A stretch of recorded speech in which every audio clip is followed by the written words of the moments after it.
E sobre essa guerra, hein? O que você tem para dizer sobre essa guerra da Rússia e Ucrânia? Que está previsto já, há 2 minutos eu falei, é apenas o princípio das dores. Ainda não é hora da hecatombe nuclear. Tem alguma coisa a ver com aquele sonho que você tinha? Sim, não é a hora ainda. Eu vi, presta aí atenção, eu percorri toda a América Latina falando sobre a hecatombe nuclear. Então, naqueles tempos já era tão difícil de acreditar que isso ia acontecer. E eu falei na França também, em Portugal, né, explicando que menos de 1 milhão de pessoas vão retar quando chegar a hora da hecatombe nuclear. Porque não vai ser uma bomba só. Não vai ser como Hiroshima e Nagasaki. Vai ser todas as bombas. Vai ser simultaneamente. Então daí, não é uma coisa... Como é que eu vou te explicar? E não tem como frear. Eu posso dar uma explicação lógica para isso. Por que infelizmente? Não tem como impedir. Só atitudes protelatórias podem como inventar algum vírus, alguma porcaria para protelar. Mas só que inevitável. Por quê? Você não tem ideia do que custa uma bomba atômica para um país, para manter ela funcionando. Muito caro. Eu tive um amigo lá na França, um engenheiro da atômica lá, que falou para mim que a manutenção é muito cara. Então daí vai chegar um momento, se tu constrói uma bicicleta, tu queres ver ela funcionar. Tu precisa ver ela funcionar. Senão tu não tens o status de inventor. Então, a bomba atômica foi inventada. E é inevitável. Mas como Deus existe, como nada acontece na Terra sem o consentimento de Deus, por isso que eu vi, meu pai mostrou que não vai ser agora. E daí compreende essas vai e vem, né? Porque senão, o maior arsenal atômico do mundo, segundo eu vi pela Bíblia, é da Rússia. Né? E Deus te falou alguma coisa sobre como, sei lá, alguma coisa para dizer para as pessoas no meio dessa guerra? Então, somente dizer para quem quiser me ouvir, e eu não tenho nenhuma pretensão que creiam no que eu falo, porque eu sei que só os dele vão compreender o que eu falo. Eu simplesmente que confiando nele, é impressionante você compreender como é que funciona o mecanismo cósmico. Se tu confia em Deus e tu vais atravessar um local onde tu ia encontrar balas perdidas, por exemplo, e tu, digamos que estava direcionado para ti uma dessas, uma bala perdida.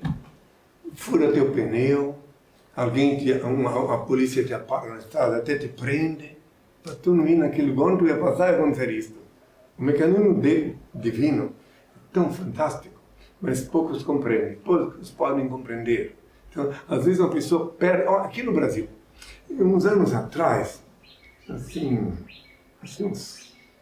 nos anos 80, um jornalista estava indo num avião com o ministro de Estado para uma cidade interior do Pará. E ele desembarcou em Belém, depois, quando ele quis embarcar, não deu mais. E o avião caiu. E o ministro morreu. Pode ver na internet, pode pesquisar. Então, aí a pessoa reclama, mas por que perdi? Mas depois que tá, não era a minha hora. Um avião caiu na África com 300 e poucos passageiros, faz muito tempo isso. E sobrou um só vivo.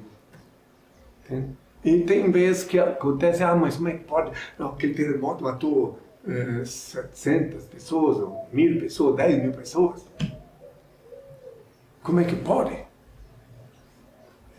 A coincidência cósmica permitiu que aquelas pessoas começassem uma nova vida fora do corpo. Agora tem aquele que não conseguiu ir para casa, que ele ficou preso em outro país, que não era a vez dele.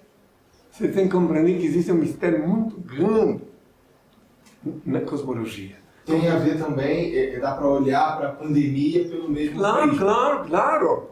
Quantas pessoas que... eu vi na mídia uma mulher de 90 anos, passou por todo esse processo, tubulação, raios que parta, e está viva. Eu vi cada coisa.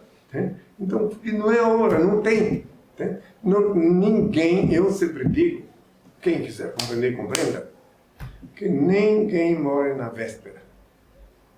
Lá no sul do país, tem-se o costume de dizer, que eu venho do sul, né, fisicamente, que o Peru mora na véspera. Porque eles matam ele no final de ano. Mas de repente nem ele morreu na véspera, tinha chegado a hora dele morrer, pronto. Né? Então, mas esse é um ditado popular. Né? O senhor ensina também a não ter medo, porque o medo é detalhe, não tem nada que mata tanto como medo. Falei muitas vezes na televisão nesse período de pandemia. Tu tem medo, por exemplo, que tu vai cair de uma escada. Tu vai cair. Tu tem medo que tu vai ser atropelado. Tu vai ser atropelado. Porque fica desamparado de Deus. Tu está traindo Deus. Quando tu não confia nele, tu está traindo. Tu tens medo de ser assassinado. Tu vai ser. Isso não quer dizer que tu tens que ir lá. Não. Mas tu tem que confiar nele. Nele, no Criador Supremo. Porque se tu dependesse dele, como querem os falsos religiosos, daí sim tu podia ter medo sem trair ele. Mas tu não depende de ninguém, depende só dele que está em ti, que te dá vida. Então tu confia nele. Tu ora ao teu pai de noite, no quarto com a porta fechada, ele vê, ouve e te abençoa.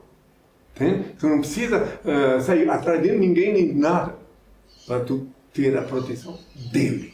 E se tu vais ter medo, tu fica desamparado, porque o teu medo, né? Ou seja, tu esqueceu que ele está em ti, que ele te dá vida. Ou tu não quer crer nele, então fica desamparado. Não é que ele te, não, esse aí traidor, eu vou mandar uma... Não, ele apenas não está, ele está em ti, mas não como proteção.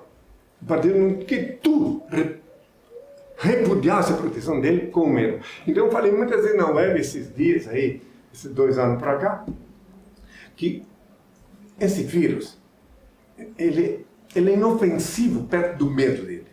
O medo dele mata muito mais do que ele.